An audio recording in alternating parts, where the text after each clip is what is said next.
All right, good morning and welcome Morning. to Sukkah Daf Vav, Sukkah number 6. Me and Shmuel were just talking about I'm trying to go to America for a couple weeks to visit my family, and I don't have a passport for my son. It's been hard to get appointments by the consulate, so I'm working with an expediter. 100% legal, the government knows about it. Pay him $900, it gets you a passport, or supposedly gets you a passport. Shmuel was telling me he had experience with it. What was your story, Shmuel? No, this was American passport in America. I just lost it. And I realized it the night before the flight. So they have these companies that Where did you lose your passport? Where was your passport? when was it? Did you drop it in the street? You take your passport around with you? I don't know. Maybe I don't know how I got lost. Your child Maybe ate I it? found it. It could be I found it at a different point. Maybe in my room. If you saw my room, you would understand. What does your room look like? How messy is your room? Who cares more about the mess, you or your wife? Oh man, yeah. Well, I was talking about when I was still Oh, single. you weren't married at that Oh point. my gosh! If you go now to my room, once my mother zoomed in Let on me my ask you a room. question. Your wife, she cleans your house a lot. She's into the cleaning. Like she keeps you, or you have a maid that Of comes. course, we have a live-in. What? You don't have live-in help? I do have a live-in maid. Yeah, of course, of course. Oh gosh, With the amount of money I have, of course I have a live-in maid. I of have two course, live-in maids. that's right. Reminds me of the story of the guy who came from South Africa to learn in the yeshiva in Yerushalayim, and not the first night he left his shoes outside his bedroom because in South Africa that's the way things work. You leave your shoes outside your door, and the help, live-in help, polishes the shoes and brings it back to you polished in the morning. So who So polishes your shoes? You polish your shoes, or your wife polishes your shoes? Who polishes who them, polishes Shmuel? it? Or do you not polish your That's also a shoes? good Or question. you just buy new shoes when they Well, it's get dirty? interesting. It's Do you interesting. polish your shoes? I Tell was us, in tell us the. the truth. I'm Or telling your you, you wife want to hear polishes something your shoes? interesting? I was in England. I Yeah. bought shoes, and there was a little box there, like a machine, in the shoe store, and they said it's a machine from, I don't know, from somewhere in the Holland or something. Anyway, they make this machine. You put the shoes in, and it puts on it a special, like a very very microscopic type of shield, and it keeps it. It'll keep it rain. Rain will roll off it, and it'll keep it clean So you're and saying it's worth it just to buy tickets to go to the store in England to buy your shoes? right. That's what. No, I Right. wasn't saying that. No, I wasn't saying that at all. What do Well, you? it depends because you buy your Gucci shoes, no? Oh, Gucci. Here we go Don't with you buy your Gucci. Gucci shoes? Right. Your Gucci. Ferragamo shoes? Gucci. What is How much that? is Ferragamo? Ferragamo, maybe it's Ferragamo. like $2,000 a shoe. I don't know. I think $2,000 each I shoe, or a pair. No, they don't each? sell Oh, shoes separately. They sell them together usually. But for a pair of shoes, it's around two thousand okay. dollars. You I could think afford that. $2,000 for shoes. I would be nervous to walk around with $2,000 shoes. Wouldn't you be? Imagine if you're a kohen and you have $2,000 shoes and you have to take it off for duchening, and you don't know. You're always looking at maybe someone's going to take my shoes. It happens here in Telson. Actually, there's a couple of people called suspicious Kohanim over here. They're known as shoe thieves. They go and they look around when the Kohanim are duchening and they steal Okay. people's shoes. They've been known to take up a couple pair of Ferragamos over here, especially in Telson. It's very prevalent. People wear prevalent Ferragamos, including Eli Hertzlich, the singer who lives in Telstone. He Oh, has a pair really? of Ferragamos. He really does? He lives in Telstone, but I don't think he has Ferragamos. He has a Okay. decent car, a Nissan X-Trail. All right, let's go on. We gotta learn. All right, so the bottom of Hamid Bays, the Gemara says, "Amar of Rav Shiurun Chatzisim Mechisim Alach Al Moshe Sinai." He says the following three things, shiurim, we're going to see what they are in a second. Chatzitza, and the fact that the chatzitza interposes between you and the mikvah waters. Mechitza, and halach is about mechitza, or halach Moshe Sinai. Shiurim, doraisen, and the Gemara says shiurim is actually from the Torah. It's not halach Moshe Sinai. It's a mafurish pasuk in the Torah. Dechsiv eretz chita v'saora, the gefen v'teina v'rimon eretz zeh and udvash. It says, this is the bottom of Hamad Beis. Pasuk says we're talking about the Zayin Minim. We're going to see Amar of Chanin call a pasuk Azel Shura Nemar. The whole pasuk is not just telling you the 7 fruits that are better in Eretz Israel than the rest of the world. It's telling you also another halacha about shiurim. Now, chita, the reason there is chita, labayis manuga. It tells you nafkamina by halacha of a house that gets saras. It's not hanichas labayis hamanuga. Someone who comes to a house that has saras. The kelev al kseifa sandala v'tabosav biyado. His clothes are draped over his shoulder. He's not wearing his clothes. Let's say he's wearing a bathing suit or something like that. Sandala v'tabosav biyado. He's wearing A bathing suit. No, he's wearing clothing, but he has maybe he's holding another. a sweatshirt or a sweater over his shoulder. Okay. Sandala v'tabosav biyado. He has his sandals or his shoes in his hands and his tabosav. He has his rings in his hands. Okay. Now we're talking about a man over here, right? Right. Lashon Zachar. So, what rings? Tabosav. I mean, I've heard of men wearing one ring, a marriage ring, a wedding band. You know what finger you wear the wedding band on? No. You don't know what finger? What hand? The right hand or the left hand? The wedding band. You know. Wedding band. A man wears a wedding band. My brother wears one. Wedding band. They're very expensive wedding bands. What, Yeah, Nagina? it's Nagina made out of orchestra? gold. Is there a Nagina? They're good. But now Shmuel, we're talking about rings over here. We're Rings. not talking Oh, about. Okay, let's stick to a the boxing Gemara. You ring know, over we're here. getting involved with all these things. No, but I asked this question to somebody because I said, how could it be that men wear rings? I mean, it's Beged Isha, right? It's Beged Isha to wear rings. A man should wear a ring? This is a Right. good question. Right. I say, yeah, it includes a wedding band. Men could wear a wedding band. It's not Beged Isha. You see from this Gemara. And maybe also on your toes, I don't know. But you see from over here that men can wear rings. It's not Beged Isha. This is a clear proof to that, right? That's right. I asked one fellow from Telson who was very angry at me when I told him about this. That men can wear rings. Chas v'shalom. Chas v'shalom, they should wear a wedding band. They shouldn't wear a wedding band. By the way, you wear it on your ring finger on your left hand. That's where you wear it. Man wears a wedding band, usually made out of gold. Anyway, he was very angry. He didn't know what to do, but it was a good question. So he came back a couple of days later. He told me that obviously the Gemara was talking about an Eved Knaini who was Megayer. He finished his Geirus, and before he was Jewish, he had his rings. So now he also had his rings also because he finished his Geirus. That's what it was talking about. That's when he made the Okimta over here. He said, it has to be that. That's what the Gemara is talking. It must be the Gemara is talking let's about continue. This is a little Anyway. ridiculous. Okay. So fine. Anyway, who behind Tmei and Miyad. So if he goes to the Bayis of Anuga, all these the begadim that he has, the shoes, the rings, they're Tamei Miyad. They're Tamei. Anything that goes into a house, your clothes also. If you're not wearing them when you go into Bayis of Anuga, it become Tamei. Hayalavish kelev sandal top of Avman Aleph. Hayalavish kelev sandal baragla. Sandal baragla. Tavosav betzbosav. He's wearing the rings. He's wearing the shoes. He's wearing his clothes. Who tamim miyad? He, the person, becomes tamim miyad, his body. Vehein tahor in the clothes. They're tor ad yishev g'achilas pras.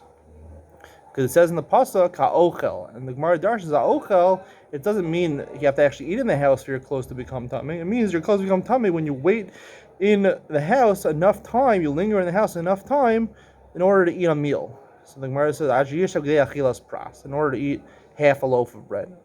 Paschitin v'lo pasaor, and this is the halacha. It's talking about eating bread made out of wheat and not barley bread, because bread made out of wheat you eat quicker. Mesav ochel belifton, also part of the halacha is you have to be reclining and eating it with a dip. Well, we know. What's your favorite? What my favorite dip? What's your favorite dip? What do you dip on Shabbos? What's your dip? Dip of choice. I don't know. I like Maybe jalapeno dip. I don't like. want to talk about my dips. Maybe it'll have it'll impact the shidduchim, for grandchildren. My favorite dip is jalapeno dip, but I also the baba ganusha. I like. But how long sometimes. is that? We know that let's say by Pesach, Anyway, you we eat try it. we try to eat the matzah very fast. I mean, how long is The it? achilas pras is a machlokas. Some say the machmirim say 2 minutes. The mekilim say 9 minutes. It's a big discrepancy between them. How is it so big? I have no idea. Anyway, it's a shear of between 2 to 9 minutes. Most people say around 4 minutes. You're eating it reclining, and you're eating it with a dip, and that makes it easier to eat, and it's quicker shear. Okay. Saora, what's the halacha nachamifina saora? Barley. This not etzam kasora. The bone is size of a saora, a barley seed. The sour is also in the pasuk, right? Yeah. Metame b'magav amasa. It's metame a person tumas hames when you touch it or if you carry it. But it's not metame if you under the same roof with it. Well, you need actually the whole mace, or you need a big part of the mace. Geffen kidei revi is yayin lenazir. When it says the word geffen in the pasuk, that's talking about. The way Rashi explains this over here is that one of the Manda Amrim in the Maseches Nazir holds that Not only are you chayiv for eating grapes or drinking grape juice as a nazir, you're also chayiv for eating the vines or the leaves, or the sprouts that come from grapevine. So how do you measure the shear of a grapevine? The shear is like they revius yayin to displace a revius of yayin. Now it's specifically a revius of yayin because it says geffen in the pasuk, not water. You measure it with grape juice or wine, and not water. With grape juice fills up more to the brim. At the brim, it hangs over the brim a little more. It doesn't overflow as quickly. So you need a bigger shear in order to be chayiv. Not rim. It's Filled not to the the brim with brim. That's why you think It's not the brim of the cup. the rim of the cup, isn't The it? rim. Fill it to the rim with brim. Isn't it? Brim is the brim of the coffee, isn't it? It's in your mind because of that stupid commercial. I don't know. I don't have a TV in my house. Maybe you do. I'm joking. Shmuel definitely doesn't have a TV. You have a TV right here. This little iPhone. What are you telling me? Oh, I'm wrong. I have my phone over here. That's TV. Okay, All right. Nazir, let's go. What's So the today will be a second Nazir. You Uh-huh. measure by grape juice, and you need a bigger shear to displace a revius of wine and not water. Te'ena, Shabbos. You measure a fig, a dried fig. That's the shear for carrying things outside on Shabbos, the size of a dried fig. Rimon does not. Kol klei balei abatim shiurin kerimonim. If you want to make a kli that's tameh, you want to make a hole in it. If it gets a hole the size of a rimon, then it already becomes tor. You can't use it as a kli anymore, so it becomes tor. Ered zeishem ered kol shirek is zeisim. Kol shirek sakodaita. We're really saying that every shear is a kazayis. Ha'ika hani damina. We just said 4 or 5 things before that were in the shayes of kazayis. Aleima sharov shirek is zeisim. Most isurei achila, chaylev, dam. These are things which are the shear of eating them is a kazayis. Dvash kosevas agas. Dvash, which means the honey, which comes from date, not from a beehive. Kosevas agasa. It's talking about, like we said, we learned by Yom Kippur, the shear of achila on Yom Kippur, the date, a big date. Alma del Raisaninu. So you see from these pasuk, these psukim, that shiurim are from the Torah. The Gemara says, "V'tisbra shiurim miksivi." Does it say shiurim? Does it say? It says chita in the pasuk. It doesn't say chita l'bayis hamanuga. How do we know chita is related to bayis hamanuga? It just says chita and saora. It doesn't say esem k'saora l'tami meis. So it's not really mafurish in the pasuk. Ala hilchasaninu really it's alach l'mashvisina v'kras machta ba'alma. They're supported by the pasuk. Chatzitzin del Raisa. The Gemara now continues to explain this memra of Rav. Chatzitzin del Raisa is Chatzitzin from the Torah. The Gemara says Chatzitzin del Raisa. Chatzitzin is not a lachem mishmishina. It's from the Torah. Dichsiv rachas es b'saro b'mayim. You should wash your skin with water. Shlo yehi davar chotes beino lebein hamayim. Es b'saro b'mayim. B'saro in the water. It sounds like your skin has to all touch the water. You can't have a chatzitza, an interposition between your body and the water. So you see, it's from the Torah. The Gemara says, "Kiasa hilchasa l'saro." Halacha mishmizin is to tell you that not only is your body have to be immersed in the mikvah water, but your hair also. All your hair has to be. The Rabba Barachana, the Amar Rabba Bar Barachana, Nima achas kshura chotzes. Unless you have one hair that's tied up in a knot, so that's chotzes. It's because the person's makbid on that. He doesn't want a hair tied up, and therefore it's chatzitza. Shalosh and chotzes. 3 hairs tied up, the water goes inside, so it's not chotzes. It's shtayim any day. I don't know if 2 are tied. I'm not sure if it's a chatzitza or not. But you see anyway from Rabbi Barachana that One is a chatzitza. That's if it's tied up, yeah. How many tied up? What tied up? What it's like The knots. A little tiny knot in the hair, and it's already Yeah. a chatzitza. Wow. Exactly. Okay, that's halacha really. Yeah, when men go to the mikvah before Yom Kippur, Yes. yeah, there's a couple of lice checkers there, you know. Telston hired lice checkers That's not true. What a crazy story. Lice checkers. want to make sure. Telston a bad name. All right. We're just having a good time over here, my buddy Shmuel. All right. No lice checkers here. My wife did check lice for kids. It's a good job. It's good parnasa. Here in Israel, people have a lot more lice than America, I think.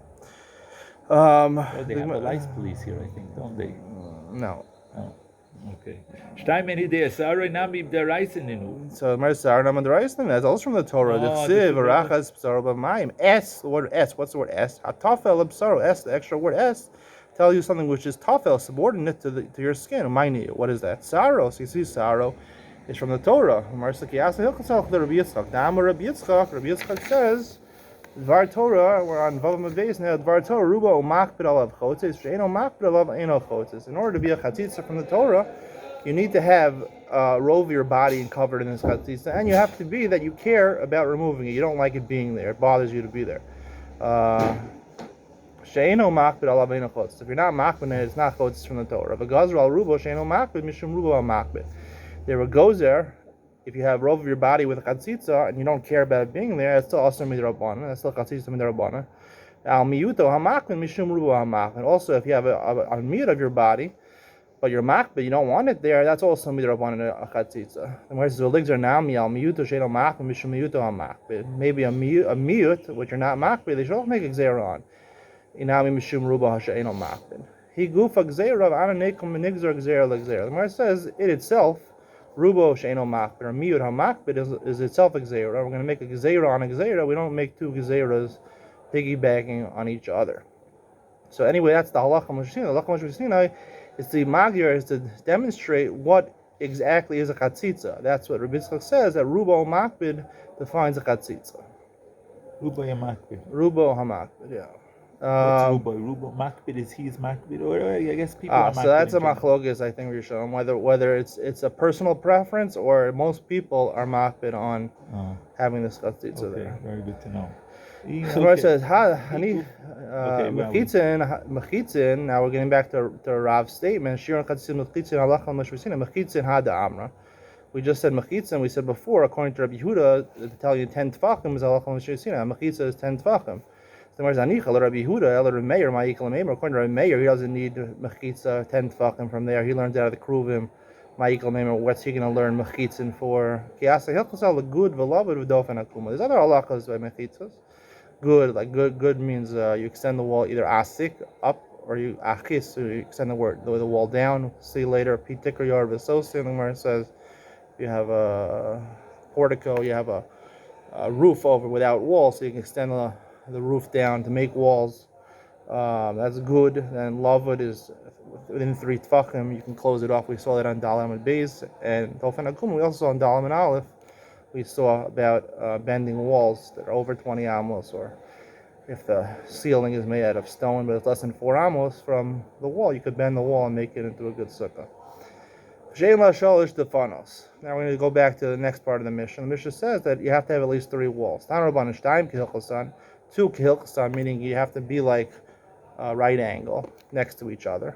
And the third wall could even be a tefach.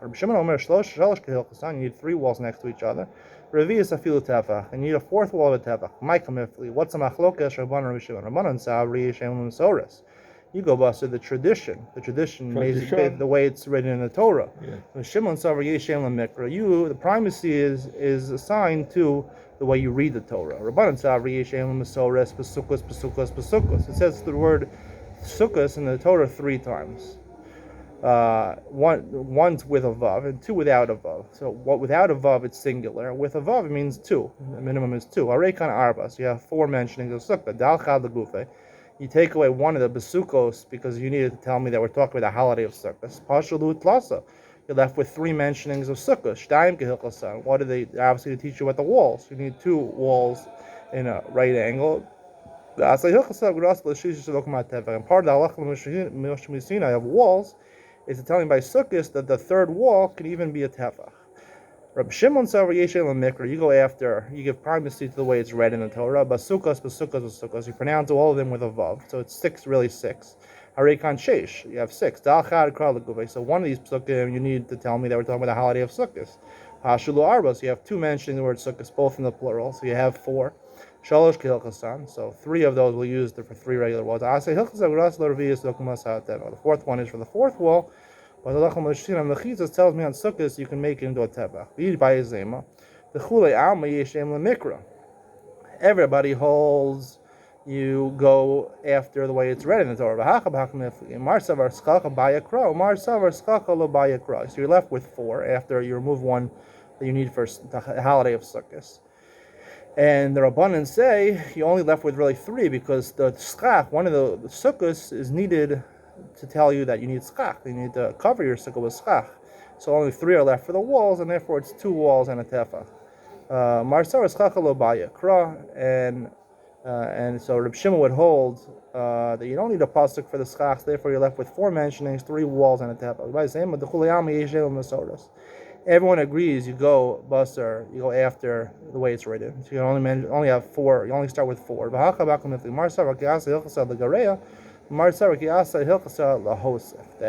the Rabbanan hold that you're left with 3, so therefore Halacha Moshe Sinai of Mechitzos by Sukkah tells me you take the 3rd wall and you only need a tefach. And Reb Shimon learns that the Halacha Moshe Sinai tells you have to add a tefach. You have 3 full walls, and you have to add a tefach for the 4th wall. Everybody would hold, the Rabbanan and Shimon both hold, that the Halacha Moshe Sinai is to reduce the wall to a tefach. And we go after the actual tradition, after the way it's written. From the fact that it says the word Sukkah 3 times in the Torah, even though 1 is really needed to tell me the holiday of Sukkah, the fact that it says the word Sukkah 3 times tells me that you should darshan everything. So therefore, Reb Shimon says you darshan everything. So therefore you have 4, and the Halacha Moshe Sinai tells you 3 and a tefach. And Rabbanan would say you do not darshan tchilos. 1 is really needed to tell me you're talking about Sukkot, and therefore you only have 3 psukim left, 2 full walls and 1 a tefach. Masna Amar Taimei the Reb Shimon Mahacha. He says the reason Reb Shimon needs 4 walls is from here. The Sukkah to this pasuk. The Sukkah tiyal etzel yoma michorev u'lamachsel l'mister mizer mimater. Pasuk, the full pasuk says, we quoted this earlier in the Gemara, that a Sukkah should be for shade from the heat of the sun. U'lamachsel l'mister mizer mimater. And also should be a protection from the rain, the downpour. Now, if you have only 2 walls and you have a tefach, a lot of rain is going to get in. If you have 3 walls and a tefach, less rain is going to get in. The question is obviously, so still some rain is going to get in over here. If Allah, according to Rabbi Shimon, 3 walls and a tefach, how does this fill? According to Rav Masna, the 3rd wall is mostly open, so a lot of rain is going to get in. So, what was he marviach over here? Here. You hear the question? I heard. I don't. Yeah. What's your answer? Yeah. Don't stand near the open wall, maybe. Like that. Oh, I'm saying if you have a big sukkah, so then you can avoid that. Let's say you have a very small sukkah. This is a problem. Yeah, a lot of Rabbanan, a lot of poskim talk about. No one talks about this. I don't know. I haven't seen anyone talk about it. If you have a pshat, please leave it in the comments. I'd like to hear it. Shmuel, yes, was a good share today. Okay, yeah, great share. All right. Take Enjoy. care. Have a good day. Bye.